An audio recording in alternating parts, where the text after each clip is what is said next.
En ce début d'année 2021, un bref coup d'œil dans le rétroviseur permet de rendre compte de la mue réalisée par l'Union européenne dans la gestion des crises qui secouent l'Europe.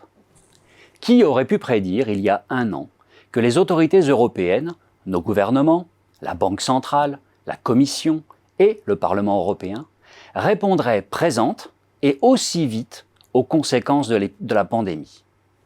L'Europe, souvent moquée, et pas toujours à tort, pour son inertie, a fait preuve de réactivité, mais aussi de générosité. Les aides fournies par les États à leurs concitoyens, les ménages, les entreprises, les aides fournies par la Banque centrale aux États et aux banques, et les initiatives de la Commission pour aboutir à une dette commune, tout cela a permis de limiter la casse et le désespoir. Certes, la situation conjoncturelle est très dégradée, et les réponses des États et de la Banque centrale ne sont sans doute pas parfaites. Ceci dit, la situation aurait été certainement bien pire sans leur soutien. Au plan européen, le programme concerté d'aide aux États les plus touchés par la pandémie est une avancée majeure. L'aide consentie est proportionnelle aux besoins, une règle simple qui n'est pas toujours respectée, mais il est un secteur dans lequel les gouvernements européens ont manqué d'appétit pour une plus grande concertation, une plus grande coordination. Ce secteur, c'est celui de la santé. Il aura fallu la ténacité du Parlement européen pour rétablir en partie les financements prévus pour un plus grand développement de la politique de santé européenne. Malheureusement, les montants en jeu, près de 5 milliards d'euros sur 7 ans, ne correspondent pas, mais alors pas du tout, au déficit d'investissement dans le secteur de la santé que la Commission estime elle-même à 70 milliards d'euros par an. Que faire? Attendre de chaque État européen qu'il assure lui-même les investissements nécessaires dans la santé? C'est oublier deux choses.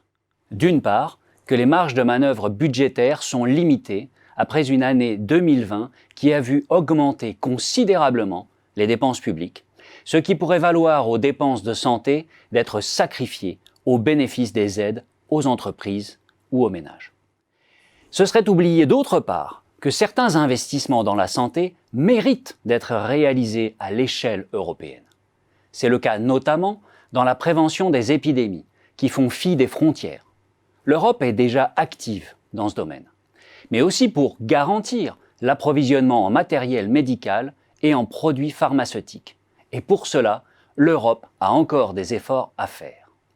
Mais l'Europe doit également disposer d'une stratégie coordonnée de fermeture de ses frontières en cas d'épidémie, généraliser les tests et le traçage, et mieux partager les informations sur la diffusion de l'épidémie. L'Europe pourrait aussi se doter d'une politique de formation médicale continue. Cette politique viserait l'ensemble du personnel médical, les aides-soignants, les infirmières, les médecins assistants et les médecins. Mise en œuvre au niveau de l'Union européenne, elle impliquerait une mobilité intra-européenne pour contribuer à une meilleure qualité de soins en Europe. Elle viserait également à mieux répondre aux besoins médicaux lorsque les crises sanitaires sont désynchronisées. Assurant une meilleure adéquation entre l'offre et la demande de soins, elle contribuerait à une meilleure cohésion en Europe et nourrirait le sentiment d'appartenance à un projet concret commun, la santé pour tous les Européens. Il reste donc à faire pour doter l'Europe de nouveaux projets véritablement européens, et le temps presse.